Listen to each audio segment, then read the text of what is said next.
সরস্বতী পুজোতে আমি সোনা আজকে অঞ্জলি নিলাম। তার জন্য দেখো সকাল সকাল আমরা ঘুম থেকে উঠে স্নান টান করে চলে এলাম আমাদের বারোয়ারি পূজা মণ্ডপে। এখানে সব ঠাকুরেরই পুজো হয় প্রতি বছরই। তারপর দেখো এখানে সরস্বতী পুজো শুরু হয়ে গেল, ব্রাহ্মণ এখানে মন্ত্র পড়াও শুরু করে দিল। তারপর দেখো পাড়ার সবাই অঞ্জলি নেওয়ার জন্য একজুট হয়ে গেল, সব বাচ্চারা সাথে বড়রাও। আর এখানে দেখো আমার ফ্রেন্ডের সাথে অনেক দিন পর ওর সাথে দেখা হলো। তারপর দেখো আমরা পুজোর অঞ্জলির অপেক্ষা করলাম। আর এখানে ব্রাহ্মণও এখন মহাযজ্ঞর জন্য এখানে আবির দিয়ে সুন্দর করে যজ্ঞের জায়গাটাও রেডি করে নিচ্ছে।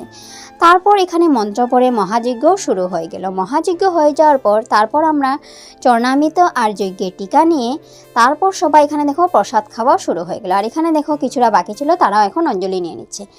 আর প্রসাদে ছিল ফল প্রসাদ, নৈবেদ্য, লুচি সুজি সব কিছুই। তারপর এখানে খাওয়া দাওয়া করে আমরা চলে যাবো এখন ঘুরতে। আর এটার নেক্সট পার্টে তোমরা দেখতে পাবে। তো ভিডিওটা কেমন হচ্ছে কমেন্টে জানিও, ভালো লাগলে লাইক শেয়ার করে দিও, আর যারা নতুন চ্যানেলটাকে সাবস্ক্রাইব করে দিও। বাই।